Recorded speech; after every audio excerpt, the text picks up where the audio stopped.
이사야서 30장의 내용을 함께 읽었습니다. 이 30장의 내용에서도 당시 유다 백성들의 어리석음에 대해서 책망을 하시면서 하나님께서 그 백성들에게 어떠한 본심을 가지고 있는가 하는 말씀을 이 말씀 속에서 잘 전달해 주었습니다. 우리가 어제 읽었던 29장의 내용에서는 그 백성들의 심각한 폐역, 그들의 영적인 무지, 목매함들 이런 것들에 관하여 그들에게 말씀하시면서 그들의 그 잘못된 것들을 고치실 것을 말씀하신 바 있습니다. 그래서 우리가 읽어가는 이 말씀의 큰 문맥은 이제 하나님 백성들의 영적인 상태가 어떠한 것인가를 그들에게 지적하면서 그들이 이름으로는 하나님의 백성이다라는 이름을 가지고 있긴 하지만 그러나 그들의 실상과 그들의 모습은 하나님 백성이라고 말할 수 없는 그러한 죄악에 젖어 있다는 사실들을 책망하시면서 그들의 죄에 대하여 벌하실 것이고 그들을 회복시키시겠다 하는 말씀을 주고 계십니다. 그래서 이런 말씀들을 우리가 읽으면서는 마치 우리를 비춰보는 영적인 거울처럼 이런 말씀들을 마음에 우리가 깊게 생각하면서 우리는 이런 모습이 없는지 이런 것들을 잘 성찰하는 또 계기가 되어야 하겠다 하는 겁니다. 오늘 우리가 읽은 본문 1절로부터 17절의 이런 내용에서는 당시 유다 백성들이 국제적인 정세에 대해서 읽고 그들이 어떤 생각을 가지고 있느냐 했을 때 아수르 나라의 위협을 당하게 되면서 그들이 바라보는 나라가 바로 애굽 나라였습니다. 처음에는 아수르의 도움을 의지하려고 했는데 이 아수르의 도움을 그들이 얻지 못하게 되고 도리어 이 아수르에 의해서 위협을 당합니다. 북이스라엘 나라는 아수르 나라에 의해서 패망을 당하고 이제 유다마저도 이 아수르에 의해서 큰 위협을 당할 상태에 있게 되니까 이 유다 나라가 이제는 남쪽에 있는 강대한 나라였던 애굽을 또 바라보면서 애굽에게 사신을 보내서 그들에게 도와달라라고 요청하는 일을 한 것입니다. 당시의 정치인들이나 사회인들이 봤을 때는 그것이 우리 민족이 위기로부터 살아날 일이 아니냐 하는 판단이 될 수 있겠지만 그들 가운데는 분명히 말씀을 전하는 선지자들이 있었다 하는 겁니다. 이사야 선지자, 미가 선지자 등 여러 말씀의 종들을 일으켜서 하나님이 우리를 도우신다. 하나님이 그렇게 하지 말라고 명백하게 말씀하셨다 하는 사실들을 전해주건만 그런 말이 그들의 귓가에 들릴 리가 없는 겁니다. 그래서 더 이상 그런 말 하지 말아라 이렇게 말하고 그런 말 하는 자들을 오히려 박해하고 역시 그들이 하고자 하는 대로 이 애굽의 도움을 청하러 행동을 하게 된 겁니다. 그에 대한 이야기들을 꼬집으면서 애굽의 도움을 청하는 것은 어리석은 일이다. 그들을 신뢰하는 것은 허망한 일이다. 그렇게 한다면 너희에게 화가 미치게 될 것이다 하는 말씀을 전달하고 있다 하는 겁니다. 말씀을 보시면 1절에 여호와께서 이르시되 패역한 자식들은 와 있을진저 그들이 계교를 베푸나 나로 말미암지 아니하며 맹약을 베푸나 나의 영으로 말미암지 아니하고 죄의 죄를 더한다.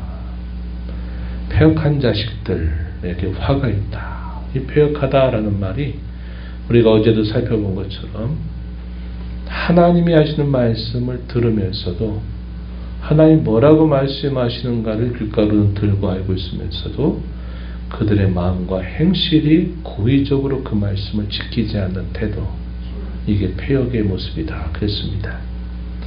당시 유다 백성들을 패역한 자식들이다 이렇게 말씀하면서 너희에게 화가 미칠 것이다 이렇게 말합니다.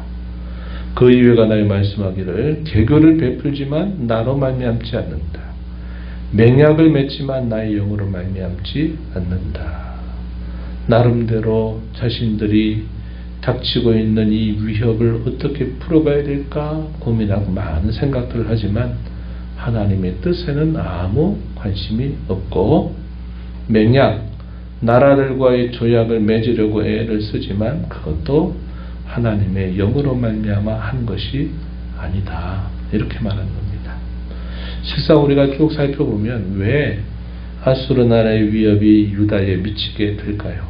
그건 하나님이 그들을 조여오시는 하나의 방편이었습니다. 조여오신 거예요. 왜 조여옵니까? 계속 고집을 부리고 하나님의 말씀을 듣지 않는 그들의 완악함을 하나님이 결국 바닥같이 낮추시기 위해서 계속 조여오는 거예요. 하나님이 그렇게 하신 일이다 하는 겁니다. 그런데 그것에 대해서는 아무런 생각이 없는 영적인 무지몽매 상태에 빠져 있었고 그저 어려움이 있으니까 그 어려움을 어떻게든지 벗어나야 되겠다 하는 생각만 하는 겁니다. 하나님이 오실 때 얼마나 어리석고 미련한 일들을 고집하며 화를 당할 길로 계속 끝까지 스스로 자초하는 일들을 행하고 있는 것과 똑같은 겁니다. 어리석은 일이죠. 애굽의 도움을 청하려고 하는 것은 아무런 화가 그들에게 도움이 되지 못할 것이라는 것을 분명하게 말씀하십니다. 2절에 그들이 바로의 세력 안에서 스스로 강하려 하며 애굽의 그늘에 피하려 하여 애굽으로 내려갔으되 나의 입에 묻지 아니하였도다. 그러므로 바로의 세력이 너희의 수치가 되고 애굽의 그늘에 피하는 것이 너희의 수욕이 될 것이다. 이렇게 말합니다. 그들이 의지하려고 하는 애굽으로 의해서 너희는 오히려 말할 수 없는 부끄러움과 수치를 당하게 될 것이다. 이렇게 말씀하는 거죠.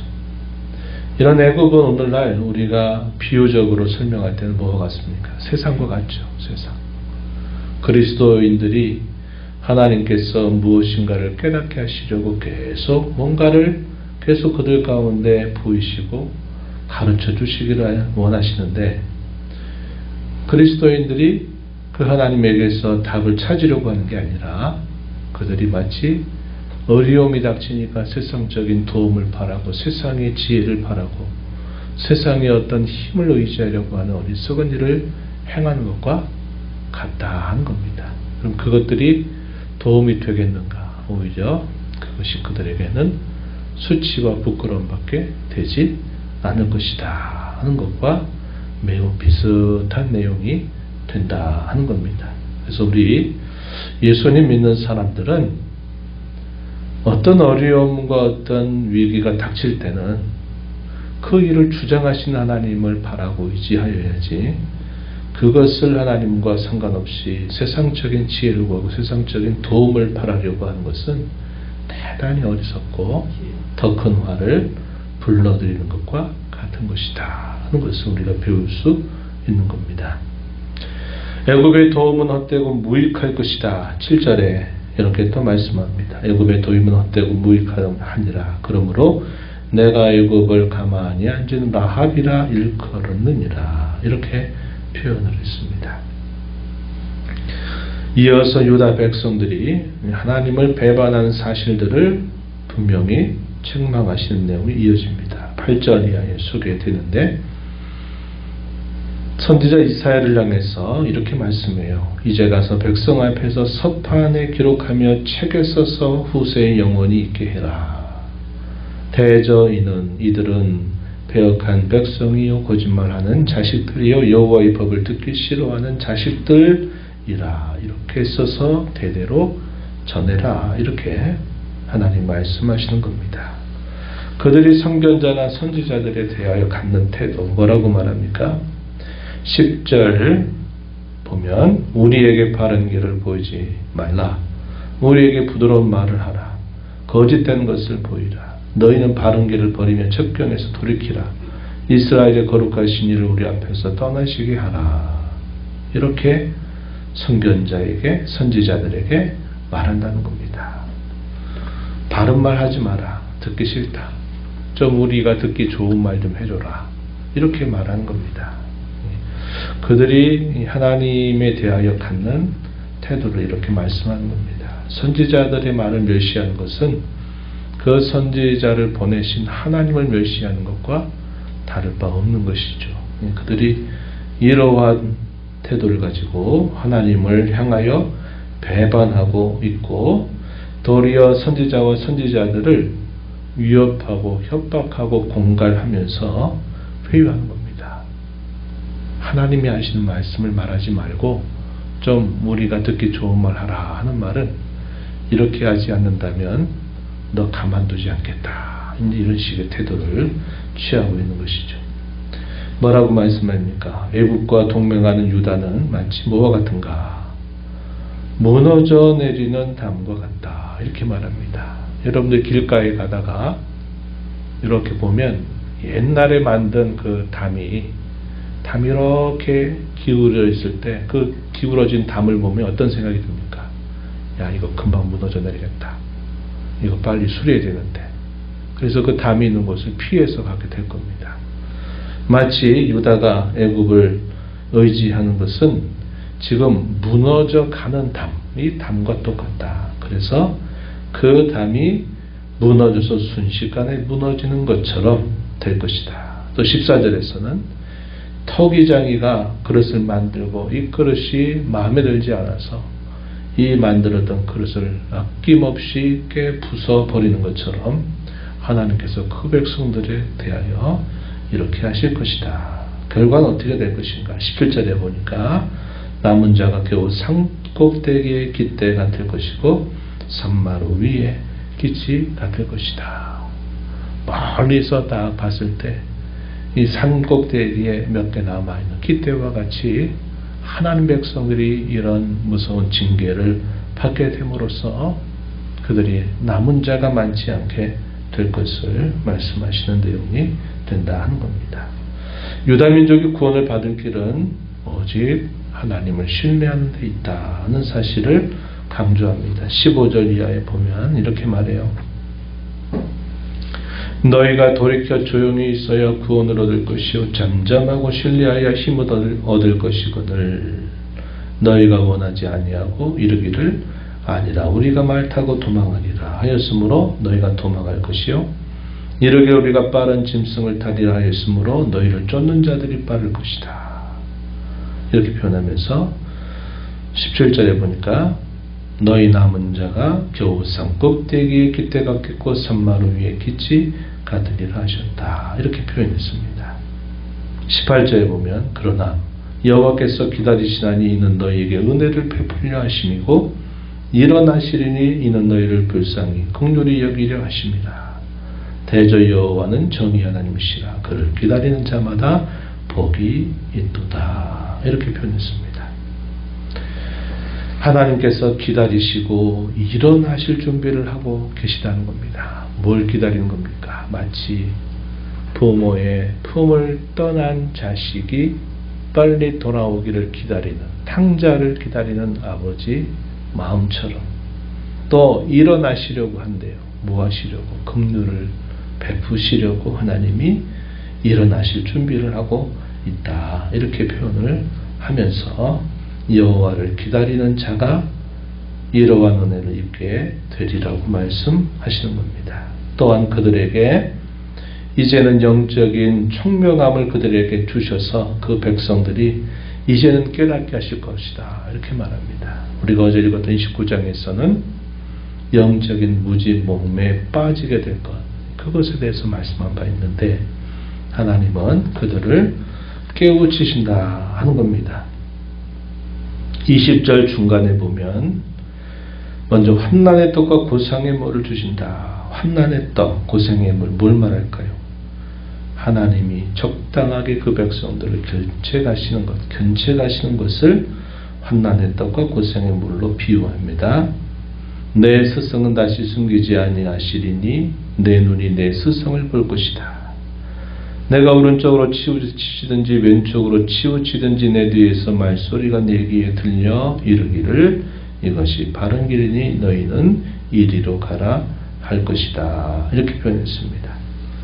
오른쪽으로 가면 너 오른쪽으로 가고 있으니 빨리 돌아서라. 깨우쳐 주신다는 겁니다. 왼쪽으로 치우치면 또 너 지금 왼쪽으로 가고 있구나. 왼쪽으로 가지 말고 빨리 돌아서라 하는 말씀을 계속 들려 깨닫게 하신다는 겁니다. 오늘 신약시대에 와서는 뭘까요? 성령 하나님이 우리를 깨우치고 우리의 길을 지도하고 우리의 행할 바를 성령께서 인도하신다는 사실을 보여주는 말씀이 되기도 하는 겁니다. 뿐만 아니라 그 백성들을 다시 회복시켜 주셔서 풍성하게 하실 것을 말씀하고 그 백성들의 상처를 싸매시고 맞은 자리를 고치시는 날에는 달빛이 햇빛 같을 것이고 햇빛은 7배가 돼서 7날의 빛과 같이 될 것이다. 이렇게 말씀하면서 여호와를 앙망하고 기다리고 의지하는 자에게 하나님이 주시는 복이 이와 같을 것이다. 용서하실 것이며 복을 주실 것이며 만지 그들을 다시 회복시키실 것이다. 그것을 말씀하고 있는 겁니다. 오늘 우리가 이 말씀을 보면서 무엇을 깨달아야 될까요? 이 세상에 지혜를 구하고 세상을 의지하는 것이 어리석은 일이다. 하나님을 찾고 바라고 의지하며 그분의 인도를 바라고 그분의 손길을 진심으로 기다리는 자, 이것이 성도가 살아야 할 삶의 본분임을 배우게 됩니다. 이런 말씀을 마음에 새기면서 또 우리 남은 삶을 살아가게 되기를 바랍니다. 하나님 아버지 감사합니다. 이 새벽 시간 저희들을 깨워주셔서 오늘도 아버지 앞에 저희를 불러주시고 또 저희들에게 말씀을 통해서 하나님이 자기 백성들에게 오늘을 살아가는 저희들에게 무엇을 바라고 원하시는지를 깨우쳐 듣게 하심을 감사합니다. 저희들의 모든 삶을 주장하시고 저희의 삶의 중심이 되시는 하나님을 저희가 깊이 생각하고 하나님을 바라고 의지하는 것보다 세상의 지혜를 찾고 세상적인 처세술을 찾고 세상의 도움을 바라는 것이 우리에게 도리어 수치가 되고 부끄러움이 될 것이라고 말씀하십니다. 의지한 모든 것들을 끊어버리시겠다고 말씀하십니다. 여호와께서는 기다리시고 일어나시는 여호와이심을 말씀하시면서 여호와를 찾고 바라고 의지하는 자에게 하나님은 언제든지 용서하시고 은혜를 베푸시기를 기다리고 있으며 회복의 은혜와 복을 예비하고 계시다는 사실을 분명히 말씀해 주십니다. 오늘 이런 말씀을 통하여 저희의 영혼의 상태를 거울에 비춰보듯 바르게 비춰보게 하셔서 돌이킬 것을 돌이키며 결단할 것을 결단하며 바꿀 것을 바꾸어가는 저희의 신앙걸음 되게 해 주옵소서. 저 앞에 나와 기도하는 모든 심령들의 간구를 기울여 주시고 응답해 주시기를 바라며 예수님 이름으로 기도하옵나이다. 아멘.